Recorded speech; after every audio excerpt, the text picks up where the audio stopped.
বাংলাদেশের মানুষ কিন্তু একটা সুষ্ঠু নির্বাচন চায়। বাংলাদেশের মানুষ এমন একটা সরকার ব্যবস্থা চায় যাতে বাংলাদেশের মানুষ শান্তিতে থাকতে পারে। আর এর জন্য বাংলাদেশের মানুষ কিন্তু আসলে নির্বাচন চায় না। তারা চায় সুষ্ঠু নির্বাচন, তারা চায় নির্দলীয় নির্বাচন, নিরপেক্ষ নির্বাচন এবং তারা চায় সংস্কার। যাতে নির্বাচিত হয়ে যে কোনো দল ক্ষমতায় এসে আবার আওয়ামী লীগের মতো ফ্যাসিবাদী হয়ে উঠতে না পারে। বাংলাদেশের মানুষের এখন প্রধান টার্গেট ফ্যাসিবাদ ঠেকানো। আওয়ামী লীগকে তারা তাড়িয়েছে রক্তের বিনিময়ে, জীবনের বিনিময়ে, নিজের সন্তানের বিনিময়ে। তারা কিন্তু সবকিছু মেনে নিয়েছে। কেন মেনে নিয়েছে? শুধু মেনে নিয়েছে যে ফ্যাসিবাদকে আমরা উৎখাত করতে পেরেছি, কিন্তু নতুন কোনো ফ্যাসিবাদ তারা আর ক্ষমতায় আসতে দেবে না। এটা বাংলাদেশের জনগণের প্রত্যয়। এবং বাংলাদেশের জনগণের যখন এটাই চাওয়া, তখন বাংলাদেশের বিএনপি বিরোধী সকল শক্তিগুলো ঐক্যবদ্ধ যে এবার কোনো অবস্থাতেই ফ্যাসিবাদী পদ্ধতি রেখে নির্বাচন হতে পারবে না। আর ফ্যাসিবাদী পদ্ধতি রেখে নির্বাচন মানে কি? ফ্যাসিবাদী শক্তিগুলোকে, যেমন এই সরকারের আমলা, এই সরকারের পুলিশ প্রশাসন, এই সরকারের সাজানো বাহিনী, এই সরকারের সংবিধান, এসব দিয়ে আসলে বাংলাদেশে কখনো সুষ্ঠু নির্বাচন সম্ভব নয়। এবং যদি নির্বাচন সুষ্ঠু হয়ও, সেই নির্বাচনকে বৈধতা দেওয়া সম্ভব হবে না। নির্বাচন হতে হলে সর্বপ্রথম সংবিধান পরিবর্তন করতে হবে।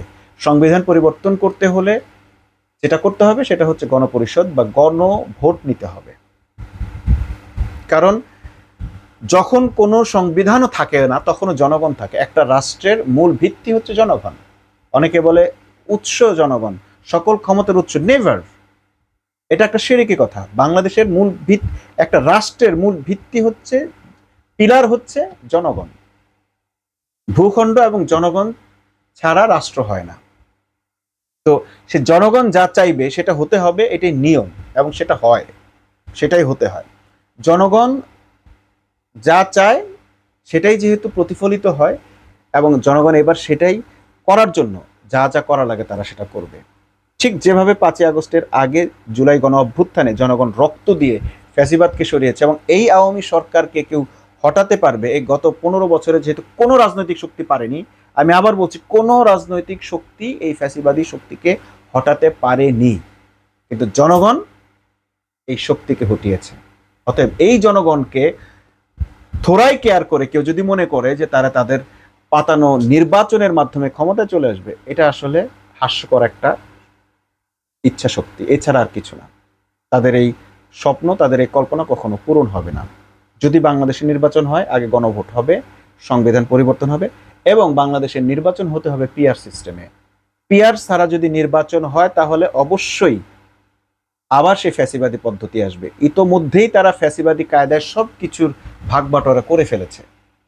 আমরা জানি যে একটি দল সে ভাগ বাটোয়ারা করে ফেলেছে, কাকে কয়টি আসন দেবে, কি করবে না করবে, তারা চালাবে। তারা তাদের ইচ্ছা মতো সংবিধান পরিবর্তন করবে, যাকে যেই নামে ইচ্ছা ট্যাগ দিয়ে রাজনীতি থেকে বাইরে পাঠাবে, কারো বিরুদ্ধে মামলা দিবে, তাদের থেকে টাকা নিবে, চাঁদাবাজি করবে। বাংলাদেশের মানুষকে আওয়ামী লীগ যে ধরনের নির্যাতন নিষ্পেষণের মধ্যে রেখেছে, তার চেয়ে বেশি নির্যাতন নিষ্পেষণে রাখার একটি সচিত্র চিত্র তারা তুলে ধরেছে।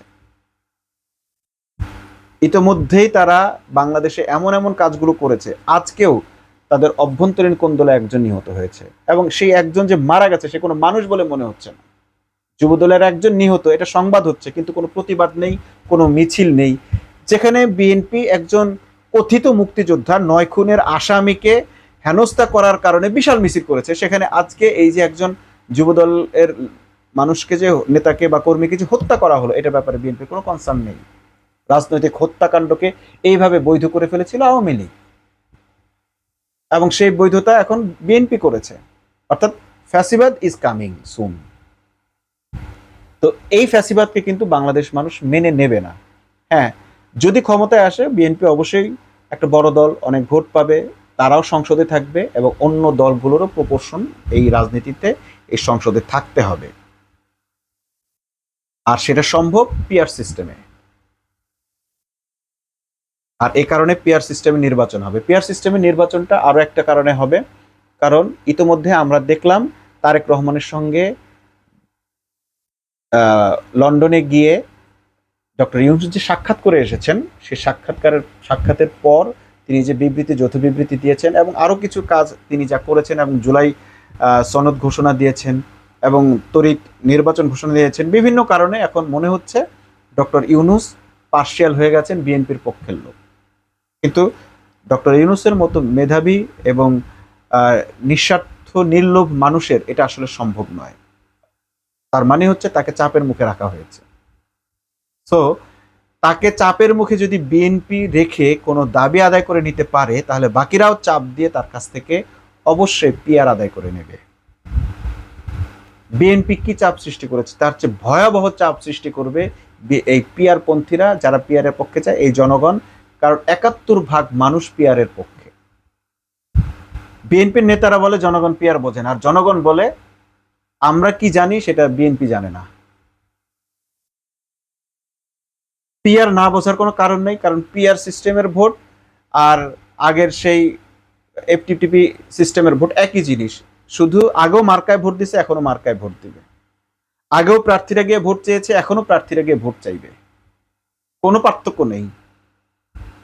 জামাত ৩০০ আসনে প্রার্থী দিচ্ছে, অমুকরা প্রার্থী দিচ্ছে, তমুকরা প্রার্থী, প্রার্থীরাই ভোট চাইবে, কিন্তু এবার দলের জন্য ভোট চাইবে, মার্কায় ভোট চাইবে এবং নিজের জন্যও চাইবে। কিন্তু ভোটটা যাকে দিক মার্কায় দিবে এবং সেটা দলে পাবে, দল নির্ধারণ করবে কাকে কাকে কোথায় এমপি বসাবে এবং কে কত পার্সেন্ট ভোট পাবে, সেই অনুযায়ী তারা আসন পাবে। এতদিন দেখা গেছে এক দল ভোট পেয়েছে ১ লক্ষ, সে ক্ষমতায় আসতে পারে নাই। একজন ভোট পেয়েছে ১,০০,০০০, সে গিয়ে ক্ষমতায় বসে গেছে। তার মানে ওই ১,০০,০০০ লোক তার পক্ষে আছে আর বাকি ১ লক্ষ লোক তার বিপক্ষে। এবং অন্যান্য রাজনৈতিক দল মিলে দেখা গেছে যে প্রায় তার বিপক্ষে আরো ৫০,০০০ লোক, অর্থাৎ ১.৫ লক্ষ লোক তার বিরুদ্ধে আর ১,০০,০০০ লোক তার পক্ষে। বা দেখা গেছে যে সেখানে ভোট কারচুপির মাধ্যমে আসলে ওই ১,০০০ও তার পক্ষে না। তো এই ঘটনার এবার যদি ঘটে, তাহলে বাংলাদেশে সত্যিকারের গণতন্ত্র ফিরে আসবে না, জনগণের রায় ফিরে আসবে না। তো এবারে নির্বাচন যে পিআর সিস্টেমে হবে এবং শেষ পর্যন্ত ইউনূস তার নিরপেক্ষতা ধরে রাখতে, প্রমাণ করতে পিআর সিস্টেমে নির্বাচন করতে বাধ্য হবেন। ৭১% জনগণ, মানুষ পিআর এর পক্ষে রায় দিয়েছেন, এটা জরিপের ফলাফল। অধিকাংশ রাজনৈতিক দল পিআর এর পক্ষে রায় দিয়েছেন, এটা সুস্পষ্ট। অতএব শুধু একটি দলের হয়ে ইউনূস যদি পিআর এর বাইরে গিয়ে নির্বাচন করতে চান, সেটি তার পক্ষে সম্ভব হবে না। কোনো এস্টাবলিশমেন্টের মাধ্যমে এটা সম্ভব হবে না, জনগণ এটা মেনে নেবে না।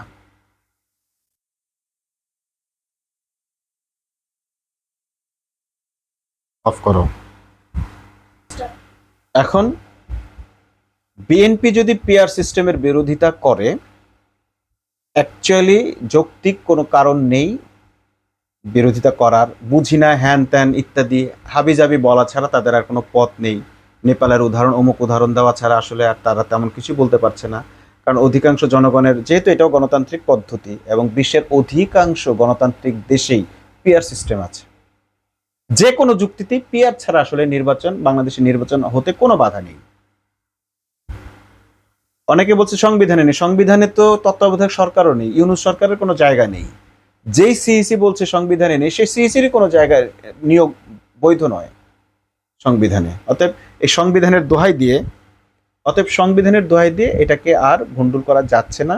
কিন্তু তারপরও যদি বিএনপি মনে করে কোনোভাবে পিআর সিস্টেমের বাইরে গিয়ে নির্বাচন দেওয়ার চেষ্টা করে বা দাবি তোলে, বাড়াবাড়ি করে, সেক্ষেত্রে বাংলাদেশের নির্বাচন নিয়েই শঙ্কা তৈরি হবে। আর বিএনপি সেই ঝুঁকিতে যাবে না, কারণ বিএনপি আজ যত বাড়াবাড়ি করুক, আলটিমেটলি বিএনপি সহনশীলতার পথে হাঁটে। যদি তাদের উপর চাপ প্রয়োগ করা সম্ভব হয়, তারা শেষ পর্যন্ত মেনে নিতেই বাধ্য হয়।